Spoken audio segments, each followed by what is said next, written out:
What He forgives your sin?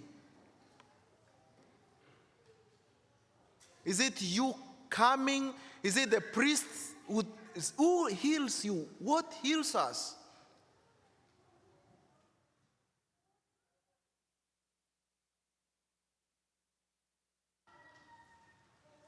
We always come for Mass here on Sunday.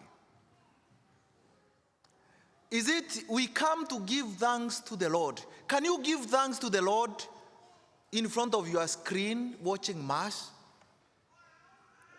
What about communion? Where do you get communion?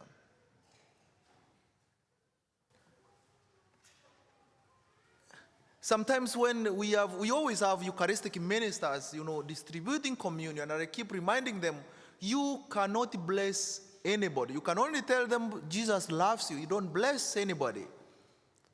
Why? We are baptized. Why can't they bless? Hello?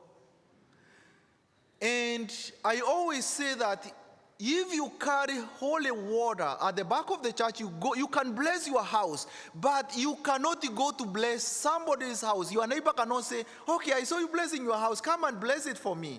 You can't do that. No. You can only bless your house, not your neighbor's house. Because there is a reason for everything we do. The Catechism of the Catholic Church tells us that any baptized can baptize. Can you go baptizing everybody? Because we are baptized, can we do that? No. Because there is a reason for everything. That is why Naaman was told to go and purge himself 10 times in River Jordan, and he did it. But at the first, if you read before the gospel of today, you will hear that he had this kind of a conversation. Why should I do it? And one of his servants told him, when a prophet tells you to do something, you do it. You do it. Showing gratitude to God is very important in our Christian life. We have heard Naaman came back to give thanks to the prophet, though the prophet refused the gift that Naaman was. Naaman was a Roman official, so he had a lot to give. But the prophet said, "No, don't try me, because I will take it." Hello. If you give me, I will take it, right? I'm not the prophet. I'm a priest. That is a joke.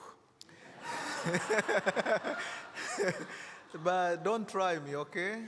I don't want to fall into temptation.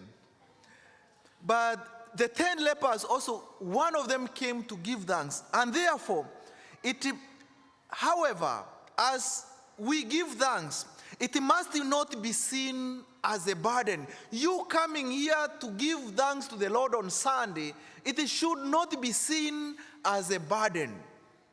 It should flow from your heart.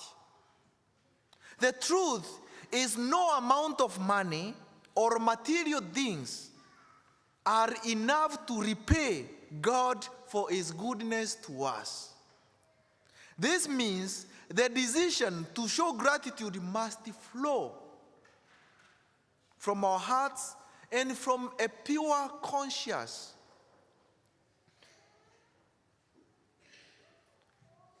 Gratitude to God is an expression of faith in a saving power. Our gathering here today is by itself an act of giving thanks. Our presence here today is a way of telling God, despite of my busy schedule, I will always preserve some time to thank you for your goodness to me. You can't tell me you guys you are not busy. Everybody is busy. We would have gone to visit our friends, but we preserve this moment to come to give thanks, to offer this sacrifice of thanksgiving.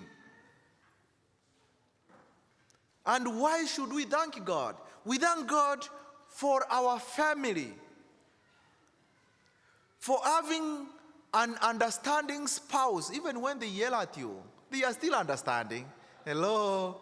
Even when your spouse yell at you, they still are understanding. Only that they feel they are not understood. That's why we yell. You get me? When your spouse is yelling or angry, doesn't mean that she or he doesn't love you. It's the other way around. They feel that you don't understand them. So there is a need to sit down so that you can bring a kind of understanding.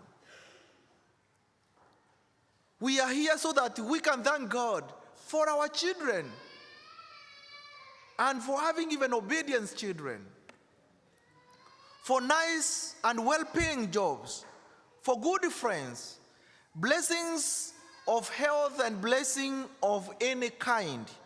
It is also a moment to say, like the lepers, Jesus, Master, have pity on me. When our plans are not moving well, like St. Paul, tell God, give me the courage and enough graces to bear everything in faith.